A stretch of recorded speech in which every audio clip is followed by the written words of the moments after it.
고전 시각 구강 먼저 시집살이 노래부터 공부해 보도록 하겠습니다. 두 개가 있는데요. 시집살이 노래와 오부가예요. 근데 이제 시집살이 노래의 갈래는 민요고요. 오부가의 갈래는 가사예요. 둘 다 조선 후기 작품이고요. 거기 3번 보기에 여러 가지 사물이나 행위, 사건 등을 낱낱이 쭉 늘어놓는 방식을 통해 표현하고자 하는 대상의 특징을 강조하는 표현 기법이 열거라고 한다. 그래서 이것은 이제 열거의 표현 방식을 통해서 내용을 파악하는 내용이고, 이게 좀 유명한 작품이라 작품 자체에 대한 정보를 주는 보기는 없죠. 여러분들이 다 알고 있을 거라고 생각하기 때문에. 자, 그러면 시집살이 노래부터 보도록 하겠습니다. 자, 여기에 선생님이 갈래를 민요와 부요라고 적었는데요. 이게 바로 부녀자들의 노래예요. 선생님이랑 우리 저기 앞선 시간에요. 화전놀이가와 관련된 내용 공부한 적 있었죠. 기억하시나요, 여러분? 우리 조선 시대의 부녀자들에게 있어서 화전놀이는요, 고등학교 생활의 수학여행 같은 거예요. 공개적으로 외출이 허락된, 그러니까 왜 만우절도 1년에 딱 한 번 공개적으로 거짓말을 허락해 주는 거잖아요. 그러니까 그런 것처럼 공개적인 외출이 허락된 딱 한 번의 행사인 거죠. 그래서 1년 내내 계획을 짜. 화전놀이 계획을 짜, 꽃놀이 계획을. 그런 다음에 우리가 좋은 데 가면 사진 같은 거 찍어가지고 SNS에 올리면서 기록 남기고 추억을 오랫동안 하고 싶어 하듯이 화전놀이 갔던 경험을 그림으로, 그 다음에 뭐 자수로, 그 다음에 이런 문학작품으로 많이 형상화를 했어요. 그러면 이제 그런 즐거움이나 흥을 담을 수도 있고요. 그쵸? 또는 부녀자들이 모이면 이제 흥을 드러낼 수도 있지만 또 신세 한탄을 할 수도 있겠죠. 그래서 특히 시집살이 노래는요, 제목만 봐도 시집살이에 대한 한탄일 것 같은 느낌이 있어요. 그쵸? 그래서 그것을 어떻게 드러냈는가 하는 걸 공부해 보도록 하겠습니다. 자, 여기 가에 형님 온다 분고개로 형님 온다. 아마 여러분 시어의 반복 중에 AA, BA 구조 관련해서 이 예문 정말 많이 봤을 거예요. 이게 바로 시집살이 노래의 첫 부분이 되겠습니다. 형님 맞으면 누가 갈까? 형님 동생 내가 가지. 형님 사촌 형님 시집살이 어떻댔까? 자, 처음에는요, 사촌 동생이 친정 방문을 하는 사촌 형님에게 질문을 하고 있어요. 시집살이 어떤? 물어보는 거죠. 그러면 얘는 궁금한 거야. 시집살이가 정말 궁금해서 물어보는 거야. 아마 아직 결혼 안 한 동생 같죠? 자매간에 물어볼 수 있잖아요. 그래서 궁금해서 물어봤어요. 형님, 사촌 형님 시집살이 어때요? 물어봤더니 예, 그 말 마라. 시집살이, 개집살이. 벌써 이제 내용 파악이 다 됐죠, 여러분. 그래서 얘는 궁금해서 물어봤는데 지금 사촌 형님은 괴롭다고 괴로움을 토로해주고 있는 겁니다. 결국 이게 전체적인 내용인데요. 여기서 우리 두 여인의, 두 자매 간의 대화 형식 또는 묻고 답하는 문답의 형식을 확인할 수 있네요. 그러니까 화자가 2명인 거죠. 얘도 여성 화자 2명. 우리 감리 얼려 마냥. 자, 일단 시집살이는 개집살이 사촌 형님의 이제 대답인데요. 일단 시집살이 이꼴 개집살이래요. 괴롭다, 부정적인 인식을 확인할 수 있고요. 여러분, 이런 표현 방법 뭐라고 하죠? 집살이 비슷하네. 뭐죠? 네, 언어유희죠. 발음의 유사성이잖아요.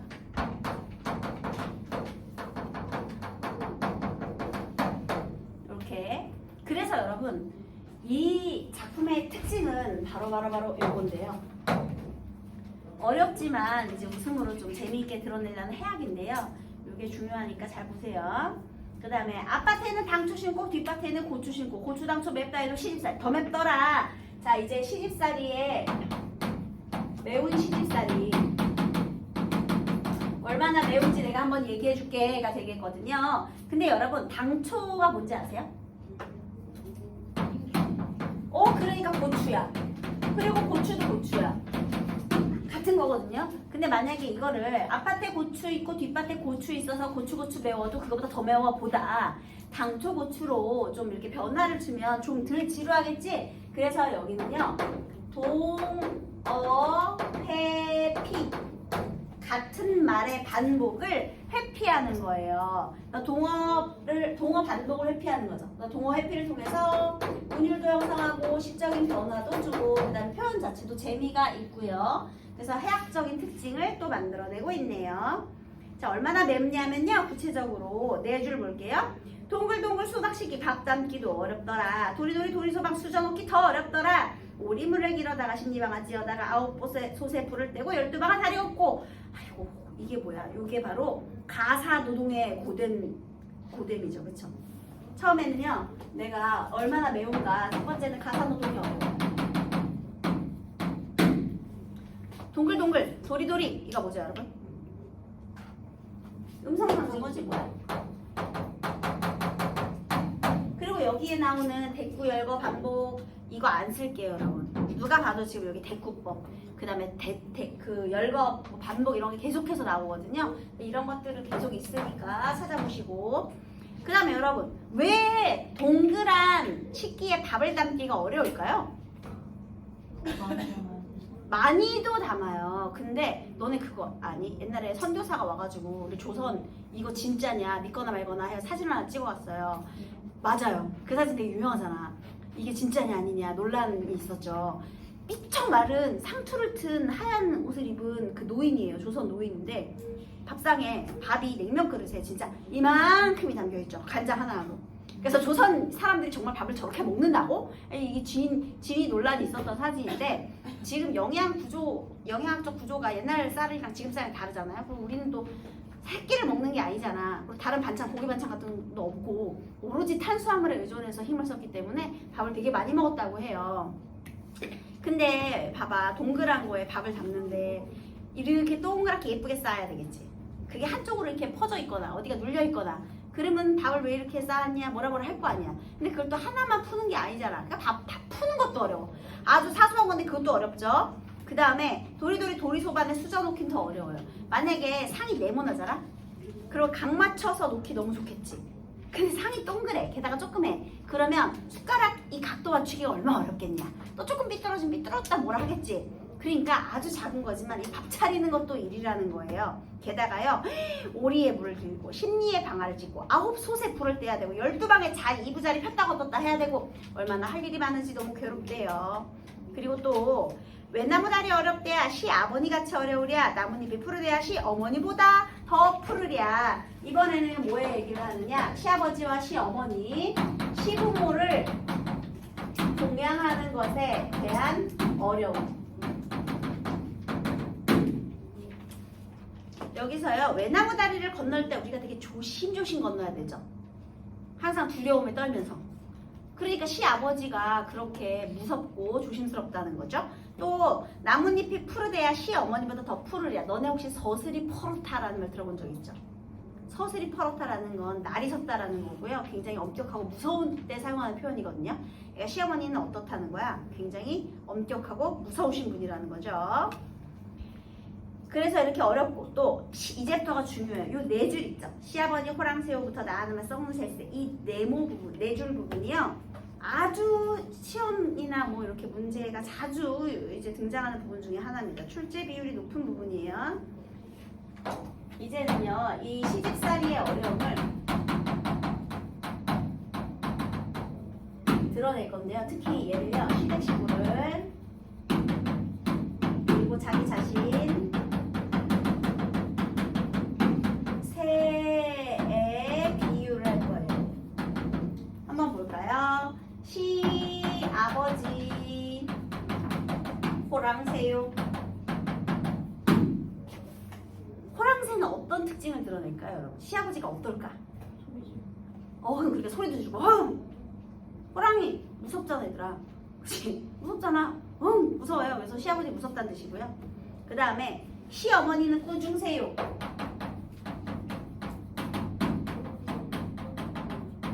혼을 많이 낸다는 거죠. 여기 무섭고 여기 질책을 많이 한다는 거예요. 동서가 있는데요. 동서는 한림새요. 한림새에 고자질을 많이 한다라고 써있죠. 여기 고자질. 얘는 꾸중, 질책. 얘는 무서움. 네, 이런 특징들이죠. 그 다음에 신우 하나 뾰족새요. 얘들아 신우는 뾰족하대. 어떨 것 같아? 뭐가 많을 것 같아? 화를 많이 낼 것 같죠. 뾰족하게 예민하게 울고 막. 그죠? 그 다음에 시아즈비는 뾰중새요. 시아주버니거든요. 시아주버님은 남편의 형제를 말하는 거예요. 남편보다 좀 남편의 형 이런 사람. 시아주머니는 뼈 중세래. 얘들아 뼈 중세는 뾰루퉁 뭔가 투명스러울 것 같죠. 그 다음에 남편 하나 미련세요. 아이고 남편은 미련세요. 남편이 나를 구박하는 건 아니겠지. 미련하다 그랬으니까. 아둔하고 어리석어. 멍청해. 그리고 나 하나만 썩는 셀세. 나 하나만 썩는 세일세. 자 이렇게 되네요. 썩는 셀세. 그래서요 지금 여기 다 세 비유에서 자기 자신 또한 그래서 이렇게 대비를 통해서 자기의 괴로움을 강조하고 있더라. 다 나쁜 거잖아.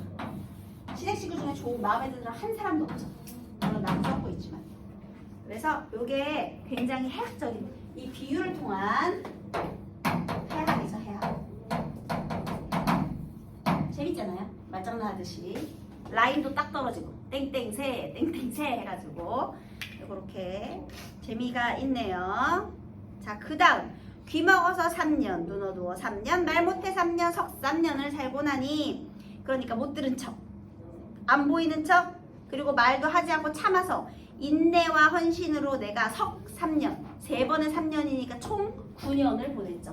이렇게 참으면서 9년 세월을 참고 인내하면서 살았어요. 여러분 이 9년을 그냥 9년이라 하지 않고 3년 3년 3년 이렇게 나누었잖아요. 그러면 이렇게 구체적인 시간을 제시해서 그 총 9년이 석 3년이라는 총 9년이라는 데 인내의 시간을 더욱더 강조한 효과가 있고요. 그래서 이제 어떻게 됐느냐 배꼽 같은 요네 얼굴 호박꽃이 다 되고 3단 같은 요네 머리 비사리 춤이 되고 배꼽 같은 요네 손길 오리발이 되었대요. 그래서 자 네 번째는 결혼 전과 후를 어떻게 하고 있느냐 대조하고 있어요. 그래서 결혼 전에는 배꼽처럼 아주 고운 얼굴이었었는데요. 배꼽. 그런데 결혼 후에는 호박꽃이 되어버렸고요. 내가 어떻게 썩었느냐 이렇게 썩은 거죠. 자, 그 다음에 3단같이 윤기가 있던 검고 예쁘던 내 머리는 비사리춤 빗자루가 됐다는 거죠.